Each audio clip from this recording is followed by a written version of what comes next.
नमस्कार दर्शक बंधु मु ज्योत्सना स्वागत करछि आम चैनल को। आज आमे बनेइबा रोही माछ झोल जेपरी आमर घर मानकरे तयारी होइताय सेहीपरी सिंपल रेसिपी तयारी करिबा। एठी देखंतु मु माछ को धोई हळदी लूण गळेई रखिछि। भलो भाबे ताको धोई सफा कर नेछि। एबे मसला रे आमे नेइछे गोटे प्याज नेइछे, गोटे रसुण, किछि भुसंग पत्र, फाळे लेंबू, दुईटी सुखिला लंका, गोटे चामच जीरा और किछि अल्प अदा नेइछे। एठी गोटे तेजपत्र नेइछे, खंडे दालचीनी नेइछे और 4-5टी लवंग नेइछे। गोटे आलू को काटी नेइछि, गोटे टमाटो को काटी नेइछि। एबे मसला को आमे पेस्ट करिबा। मसला रे आमे नेइछे प्याज, रसुण, अदा, गोटा जीरा और सुखिला लंका एई सब को आमे पेस्ट कर नबा।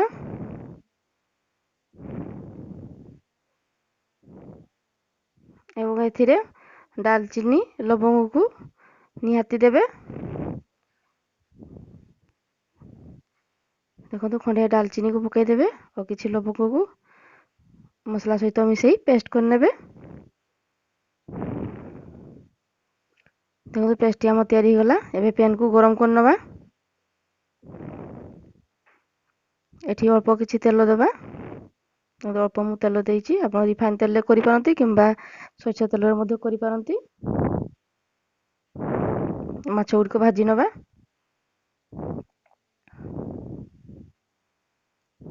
भलो भाबरे माछ गुडी को आमे भाजी नबा।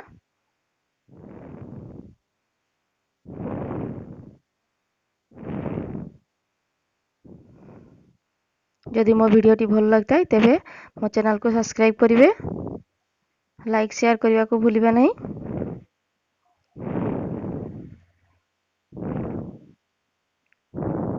माछ गुडी को उल्टै दबा। देखो माछ गुडी हमर भजा ही आसलानी।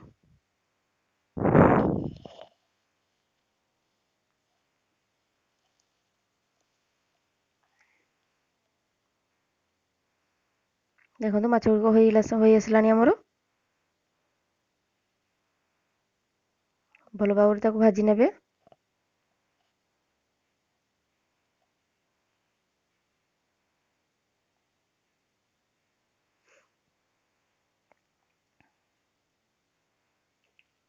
एथर माछ गुडी को आमे ओल्हेइ दबा। भलो भाबरे भजा ही गलानी।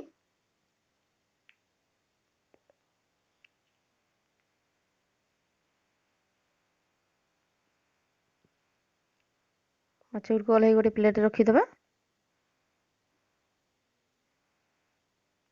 पैन रे देखंतु अल्प तेल अछि, आउ 1 चमच आमे तेल दबा। आलू गुडी को पकाई भाजी नबा।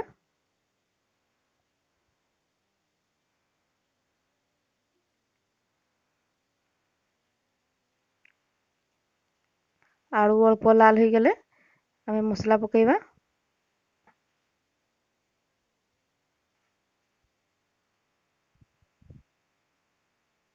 देखो अल्प लाल हो गलानी आलू।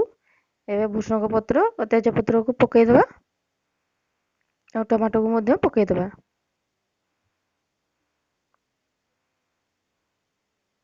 ताको भलो भाबरे भाजी नबा।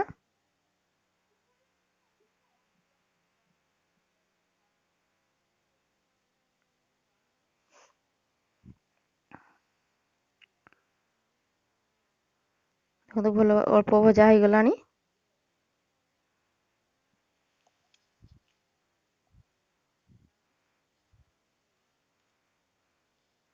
एबे बोटा मसला को आमे पकाई दबा।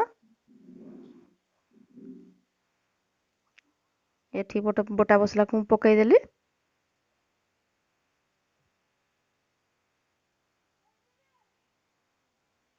तापरे आमे गुंड मसला सब दे दबा।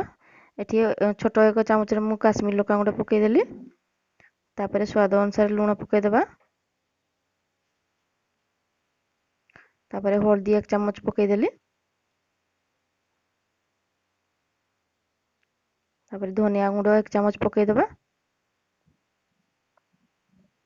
तापरे भलो भाबे कषि दबा। लंका आमे पेस्ट कोला बेले देइछि, आ दबा नहीं।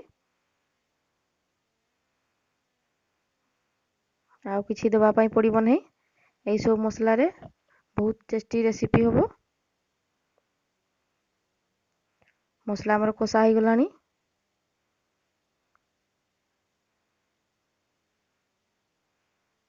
ପାଣି ଆମର ମରିଗଲାଣି ଦେଖ ମସଲାରୁ। ଏ ଭଲ ତାକୁ କଷି ଦେଇ ପାଣି ପକେଇଦେବା। କିନ୍ତୁ ମସଲା ପାଣି ମୁଁ ପକେଇ ଦେଉଛି। ଯେତିକି ଆପଣଙ୍କୁ ଝୋଳ ଦରକାର ସେତିକି ପାଣି ଦେବେ।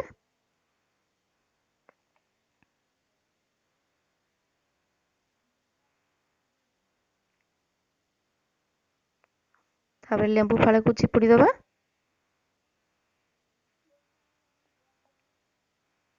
ଏବଂ 5 ମିନିଟ୍ ପାଇଁ ଫୁଟିବା ପାଇଁ ଛାଡ଼ିଦେବା। ଦେଖନ୍ତୁ ଝୋଳ ଆମର ଫୁଟିଗଲାଣି। ଏବେ ମାଛ ଗୁଡ଼ିକ ମୁଁ ପକେଇ ଦେଉଛି।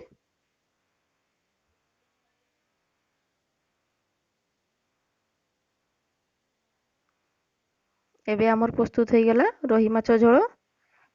ଘରେ ବନାନ୍ତୁ ଓ ସମସ୍ତଙ୍କୁ ଖୁଆନ୍ତୁ।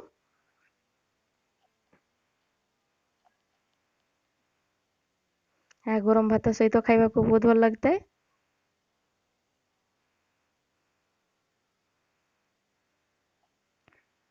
ଦେଖନ୍ତୁ ଆମର ପ୍ରସ୍ତୁତ ହେଇଗଲା ରୋହି ମାଛ ଝୋଳ।